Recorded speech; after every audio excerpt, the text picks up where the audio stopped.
Hi folks, John Dunn, RPG freelancer, publisher behind Melior Via. I'm up here at Immortals with Mikey. The one and only, and we are stuck at the bottom of a pyramid or a tomb. John's going to tell us why. I don't even know if it's a tomb, but yeah, you have to explain. I'm guessing it's probably a palace, but I won't swear to that. Yeah, that's what I'm thinking. Is that a deer with nipples? The game we're going to talk about is one of the granddaddies of role-playing, and it is Runequest. Runequest is published by Chaosium, and this particular iteration is Runequest Role-Playing in Glorantha. Gotta raise my hand.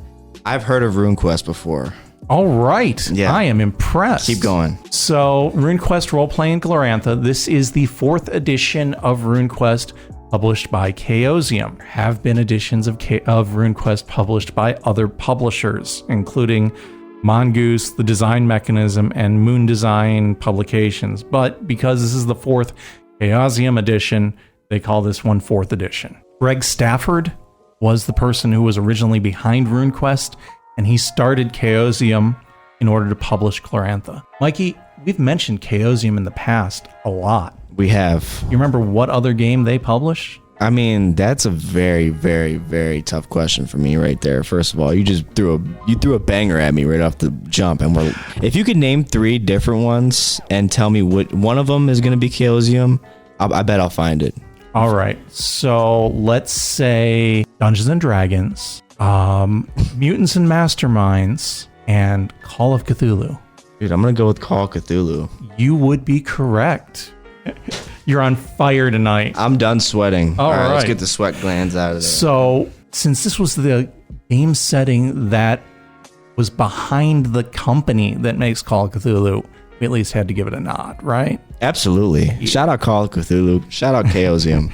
There has been another complete game rule system that I believe is still available, also set in Glorantha, and that's HeroQuest. Very different game engine for telling different kinds of stories. One of the things that made this a really big deal when it first came out is that this is not your typical Dungeons and Dragons Tolkien-esque fantasy setting.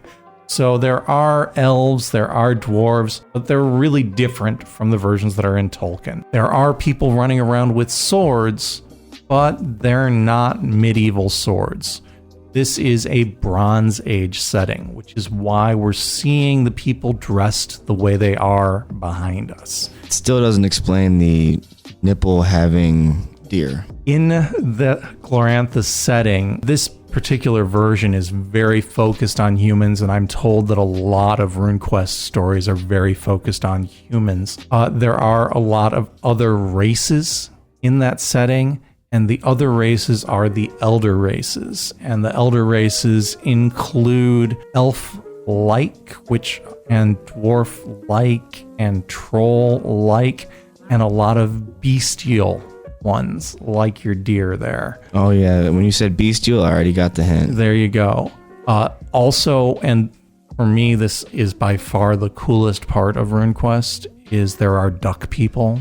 I'm intrigued. Yeah, so if you want to play DuckTales in a Bronze Age setting, this is totally your game. Are they the size of ducks, like regulation size? No, they're essentially close to human size. Human ducks? Yeah. Duck face in real life. DuckTales in real life, yeah. You want your Donald Duck and your Scrooge McDuck in a Bronze Age tech setting, Runequest is where you want to be. You don't even need Gary's mod. You can just go to Runequest right here. So core concepts behind Runequest, and again, maybe not DuckTales, but core concepts behind Runequest in the setting, right?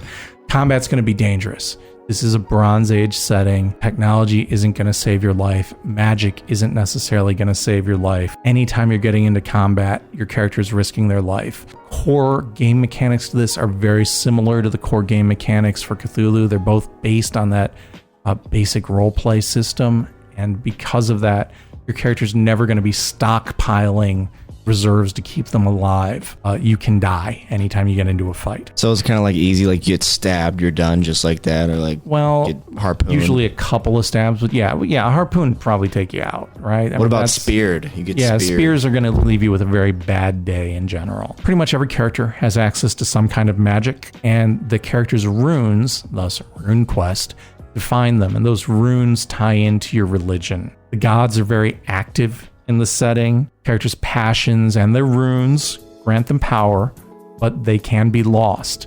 Your passions and your runes are very similar to the way alignments work in D&D. Difference being that in D&D, alignments tend to just get hand-waved a lot, and they're kind of notions, and maybe your game master will call you out on it. In Runequest, those passions are kind of defining traits of your character, and when you get too far away from it, you may lose abilities that you gain from expressing those passions. Characters are generally going to belong to a cult of a particular deity. That membership in the cult gives them access to specific kinds of rune magic. Family and clan is a big deal. Is there a duck cult? I'm not familiar with one offhand, but I don't think it would hurt anyone if we introduced one, right? So not that we know of. Yeah, not that I know of offhand. Okay. Characters are going to age over the course of a campaign. I like that. Yeah, so pretty much you're going to go on one adventure per season, and things are going to happen around you. So your characters are going to age, your cities are going to develop, your clan and your cult are going to develop. And that's a really big part of character creation and your character's story. So when you're creating your character, you pick their homeland, and then you spend a lot of time developing their family history, choosing their runes and connecting that in with their family. And then only after you've done all those things do you get to your characteristics and skills. Again, basic role play. Choosing an occupation, which is going to give you skill bonuses. This is not a class and level kind of setup. After your occupation, your character picks their cult, connect them to their deity, and this provides some additional skills. There are not non-human species in this book. They come from the Glorantha bestiary. Come back to that in a bit. Skills in this are very similar to Call of Cthulhu. Combat is much more detailed than Call of Cthulhu because it is a bigger deal when it happens, and it is rarer. But the things you're fighting in this aren't usually going to be, elder gods. So fighting them, you have a chance of actually winning. Then it gets into spirit magic, rune magic, and sorcery, and equipment and wealth are the sections that follow that. And then there's a whole section about what happens between adventures. Like I mentioned, you're going on one adventure a season, so time is passing. And in between adventures, stuff will happen to your family and your clan, and your characters get XP and develop. That's going to influence those other resources as well. One thing that's worth mentioning, this doesn't have a Game Master section in it. So this is a 440-page book. It's $55. It's full color. It's got a lot of really cool art, like that piece behind me in here. This is not everything your group would need for play.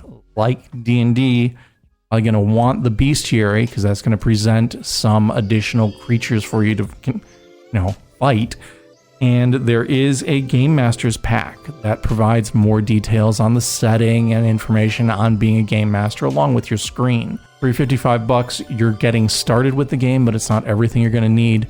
We do have a slipcase pack that comes with the Glorantha bestiary and the Game Master's pack, so that if you really want to dive full on into it and get a campaign going, that's available up here on the shelf as well. That's here at Immortals and at website at immortalsinc.com. Beautifully said. Immortalsinc.com for that slip pack.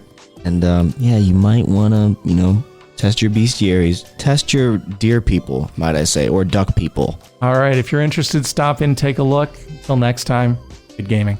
Later.